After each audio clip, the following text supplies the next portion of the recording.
You know, tap water is one of those things that I think most people, including myself, really take for granted. I mean, you just set it up with a utility company, you make sure you pay the bill every month, you turn the knob, and the water comes out.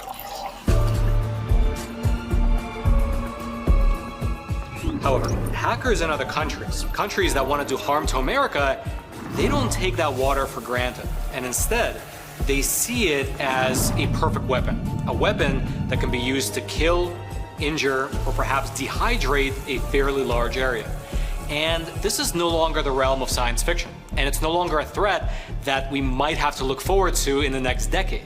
Instead, physical infrastructure is now fair game for state-sponsored hackers who have the capabilities to, among other things, poison the water supply.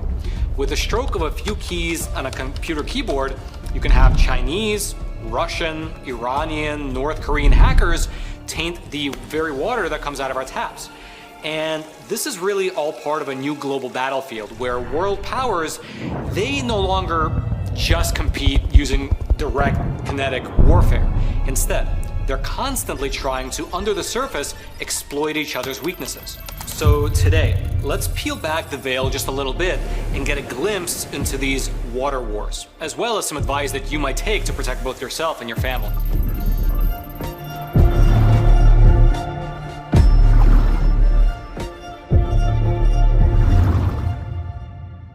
Now, to start with, when most people, and I include myself in that boat, think about cybersecurity threats, well, it's often things like bank accounts, or our social security numbers getting stolen, or some government website getting taken offline, things like that, things isolated to the digital realm. However, more and more, it's become pretty crystal clear that cyber attacks are an actual real physical threat that can cause real physical harm because they have the potential to target real world infrastructure. The first case of this happening took place back in the year 2007. That was when a piece of malware called Stuxnet, which was most likely developed jointly by the US and Israel, was used to destroy several uranium centrifuges over in Iran. Basically, this piece of malware acted as a worm. It got onto the computers, and then at the appointed time, right at that appointed moment, it made the centrifuges spin so fast that they just lost control and exploded. The entire cyber attack, it ultimately resulted in about 20% of Iran's nuclear centrifuges getting destroyed. This was, at least from what is publicly known, the very first case of a state-sponsored cyber attack that successfully targeted physical infrastructure. And it's really pretty crazy if you think about it. Without a single airplane, without a single boot on the ground, without a single bomb, you had a virus that was created that caused the physical destruction of 1/5 of the nuclear facilities in a fairly large country. Although, as a disclaimer, I should mention that to this very day, the governments of both Israel and the US, they deny jointly developing this virus. However, there is a solid body of research that says otherwise, and if you want to dig a little bit deeper into this whole Stuxnet virus that started it all, well, you can look up Operation Olympic Games. It's ostensibly the code name of the secret government program that was used to develop that virus. Regardless, though, getting back to the point, this case back in 2007, it became the first of many, wherein you had both state-sponsored as well as individual hackers using the tactic of cyber sabotage. In Europe, there have been quite a few notable cases. Back in 2008, you had a hacker over in Poland who was able to break into the railway computer system of a given municipality and forcibly redirect as well as derail several trains. It resulted in quite a few people getting injured. In 2014, there was a phishing attack that hackers used to gain the login credentials to a German steel mill, and once they got into the system, the hackers, they disrupted the control systems, shut down parts of the mill, which then subsequently resulted in serious damage to the mill's blast furnace. And then more recently, shortly after taking Crimea, you had Russian hackers break into the power grid of Ukraine, and they caused massive blackouts as well as power outages right there during the freezing winter months.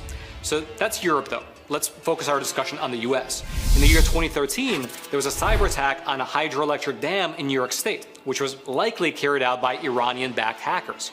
That cyber attack, it could have resulted in the dam flooding a nearby town, but luckily it was caught early enough and that didn't happen, although it was within the realm of possibility. Then you fast forward to the year 2021, and you probably remember what happened with the Colonial Pipeline incident. That was when a cyber attack shut down one of the largest pipeline networks in America, and effectively, it cut off most of the oil and gas to the eastern part of the country.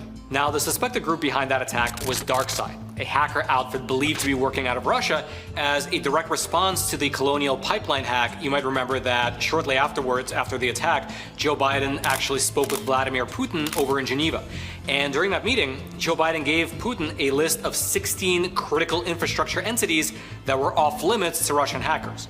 Now, on the one side, that's kind of a weird list to give your stated enemy, but that is what happened. The entities included on that list, they were services related to energy, water, healthcare, emergency services, chemical, nuclear, hydroelectric dams, and so on and so forth. Then, 1 month after handing Vladimir Putin that particular list, Joe Biden gave an official address to the nation wherein he warned America of an impending Russian cyber attack that was supposedly on the horizon, something that he said may actually trigger a shooting war. Take a listen. You know, we've seen how cyber threats, including ransomware attacks, increasingly are able to cause damage and disruption in the real world. I can't guarantee this, and you're as informed as I am. But I think it's more likely we're going to end up, if we end up in a war, a real shooting war with a major power, it's going to be as a consequence of a cyber breach of great consequence. And it's increasing exponentially, the capabilities. Now, luckily, a shooting war did not materialize, but the hacks did keep on coming. In 2023, over in Pennsylvania, you had an Iran-affiliated group called Cyber Avengers who took control of a water station located a little bit north of Pittsburgh. This water station, it monitors and regulates the water pressure for nearby towns. Now, fortunately, this particular hack, it was caught in time, and so the pumps, they were switched to manual mode, and there was no service interruption to the nearby towns. However, the hackers, they did make sure to leave a warm message on the computer terminals that they hacked, which showed this image, and it read, "You have been hacked. Down with Israel. Every equipment that's made in Israel is Cyber Avengers' legal target." This is the same hacking group, by the way, that claimed responsibility for causing power outages inside of Israel just earlier this year. Then, in January of 2024, so just about 8 months ago, over in the state of Texas, there was another cyber attack in the city of Muleshoe. Russian hackers, claiming to be affiliated with the Kremlin, they remotely accessed a water tower in North Texas.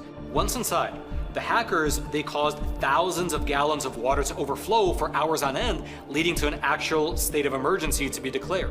Then, in April of this year, water authorities over in Indiana, they also acknowledged that there was some kind of a Russian hack in a town that's about 40 miles north of Indianapolis, although they didn't give too many details. And so that is generally the background of this document right here.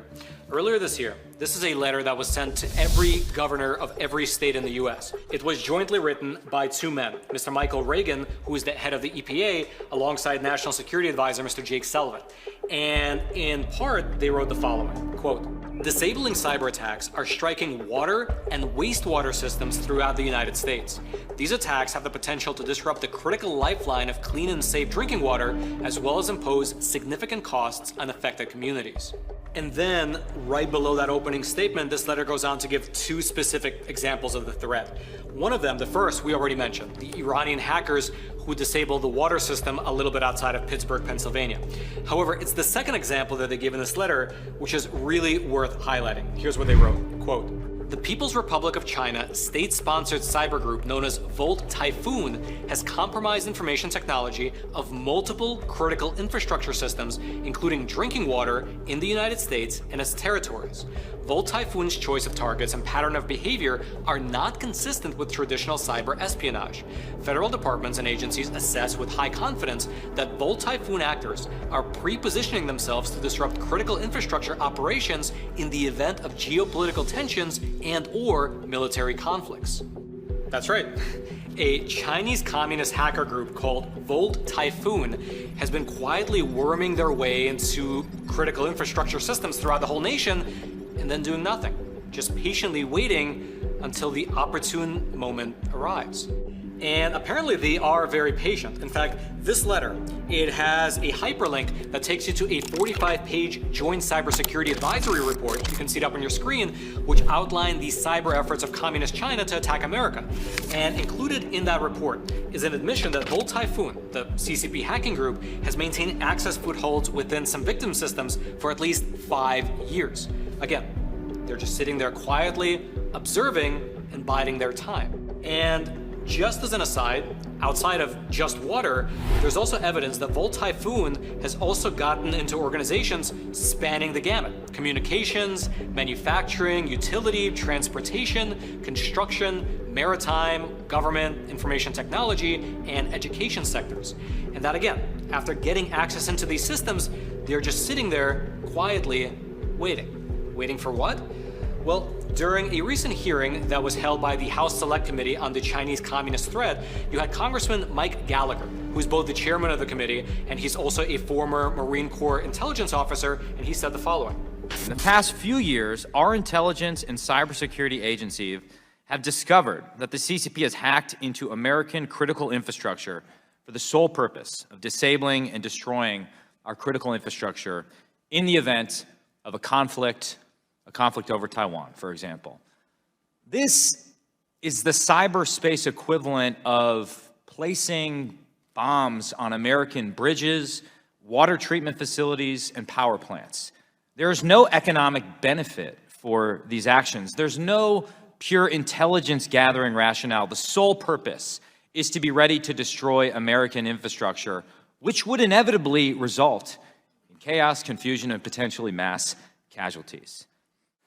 Also, during that very same meeting, you had Mr. Christopher Wray, who is the head of the FBI, add this. There has been far too little public focus on the fact that PRC hackers are targeting our critical infrastructure, our water treatment plants, our electrical grid, our oil and natural gas pipelines, our transportation systems, and the risk that poses to every American requires our attention now. China's hackers are positioning on American infrastructure in preparation to wreak havoc and cause real-world harm to American citizens and communities if and when China decides the time has come to strike. And so that is the general threat. However, on the flip side, in terms of securing the water infrastructure from these hackers, there have been some positive developments. Since this letter right here was sent to the governors in all 50 states back on March 18th of this year, something called the Water Sector Cybersecurity Task Force was established. It's basically a coordination body between the federal government and the different state and municipal level water agencies to help share best practices and prevent attacks. As an example of what that looks like in practice, apparently the Iranian hackers were able to get into the Pennsylvania water system because someone never changed the default manufacturer passwords on their machines. And so something seemingly as innocuous as that could lead to disaster, and that's some of the ways that they're sharing best practices, such as change your password from password 123 to something that's actually safe. Furthermore, it appears that there's both a carrot and a stick approach. The carrot is, of course, just sharing best practices. The stick is when the EPA begins to threaten water agencies across the whole country with actual criminal and civil penalties for not implementing proper digital safety precautions. And along that line, the EPA has stepped up both their audits and their inspections, and they're clamping down on community water systems that are not complying. Apparently, they've already punished over 100 municipalities for not meeting the standard. And so that's where we currently stand. On the one hand, you have Russian and Iranian hackers who have already successfully, to differing degrees, hacked into America's water systems. The Chinese apparently have sleeper agent-style viruses in our computer systems across the whole nation, just waiting for something. And meanwhile, the next election is being decided based on whether or not tampons should be kept in the boys' room or not. That is the beauty of the present moment we find ourselves in. Now, I'm sure that people watching this episode are saying to themselves, hey Roman, this is true, but you're not mentioning that probably American hackers are also deep inside of Russia, Iran, and China as well. And they probably are. I would be shocked if all the other great superpowers are doing this and they have this capability, but the US doesn't. I'm sure that we probably have the best hackers anywhere on the planet. However, that's not really the point. The point is to expose the fact that as these geopolitical machinations play themselves out, with great powers looking for new ways to attack each other, well, the common citizens are the ones who get caught in the middle. To attack your rival nation in this new novel way ultimately translates to you and I and our entire towns suddenly not having any water. And that's devastating. One time, I was actually sent down to Louisiana to report on the aftermath of Hurricane Ida. It was a Category 4 hurricane that devastated pretty much everything east of Baton Rouge. And my big takeaway from that experience was that it is so important to be prepared. Because normally, if you don't have food, water, or gas, you just head down to the store and you buy it. But if it's an emergency and nobody in a given area has food, water, or gas, then you might be waiting for 10 hours just stand in line to get maybe a few gallons if you're lucky. We saw people lining up for miles to get a few emergency rations. And so in my opinion, the best that you can probably do in anticipation of an event like this where the water gets hacked is to protect yourself and your family by securing your own water supply. And there's a range of things that you can do depending on where you live, your budget, and your general situation. I'll give you a few ideas, and I'll mention that nothing here is sponsored, just some actionable ideas that you can implement in your own life and for your own family. Firstly, in the case that water gets poisoned rather than just turned off, consider adding a serious filter to your house. There are some great filters that you can add directly to your sink, or you can put it underneath the sink, and some of these filters work quite well. I mean, you can even get like a reverse osmosis filter, which gets pretty much rid of everything in the water. And that's a good option, especially because one thing that might happen is that a hacker group, they might change the quantity of certain chemicals in the water. For instance, water treatment facilities, they usually add something called sodium hydroxide into the water in order to adjust the pH level and to keep the bacteria at bay. Usually it's added to like a ratio of 100 parts per million, but a hacker group, they could increase that ratio to, let's say, like 100,000 parts per million, making the water toxic to humans. And so having a filter in the house would be great in that scenario. You can also keep some potable water alongside your emergency supplies. Water inside of plastic bottles can last for several years. Even if plastic is not the ideal container for water, it's still perhaps better than not having anything at all in that scenario. Furthermore, another scenario might be that the water gets turned off completely at the same time that the electricity goes out. Maybe that CCP hacker group decides to pull the trigger and turn off the water taps as well as target the electrical grid simultaneously. For that, consider stocking up on some non-electric ways to purify the water. Things like 5-stage carbon filters, water purification pills, or something like a life straw. It would be really good to have something like that around the house that would let you purify the water without the use of electricity. That way you would still be able to collect water from the environment, maybe from a well or a river or just rainwater, and purify it. And also, depending on where you live and how big your property is and also what your budget is, you could consider building a rainwater collection system. I've been looking into it myself, and it seems like a good idea. It's a bit expensive and it's a bit of a project, but if you commit, you would legitimately become completely water independent. Not just in case of emergency, but just in general. In fact, I recently watched a great YouTube video tutorial where a guy, he went through step by step in terms of the process of building a rain collection system in his own backyard. I'll throw a link to that video down in the description box below, but do note, as ridiculous as it sounds, it's actually illegal in some states to build rainwater harvesting systems, and so check your local laws. And so that's where we're currently at. Iranian, Russian, and Chinese hackers are targeting our water supply. In the case of Iran and Russia, they've already successfully done some test runs. The Chinese apparently have a knee-deep grip into our infrastructure systems, and they're just waiting for orders to attack. And our federal government is apparently on it, which is exactly why I would recommend that you take your own precautionary steps now in order to protect both yourself as well as your family. If you'd like to go deeper into anything that we discussed in today's episode, including my research on these threats, what the federal government is doing, the history of this cyber sabotage, as well as some links into some steps that you can actually take to implement in your own household, I'll throw all those links down into the description box below. And then until next time, I'm your host, Roman from the Epoch Times. Stay informed, and most importantly, stay free.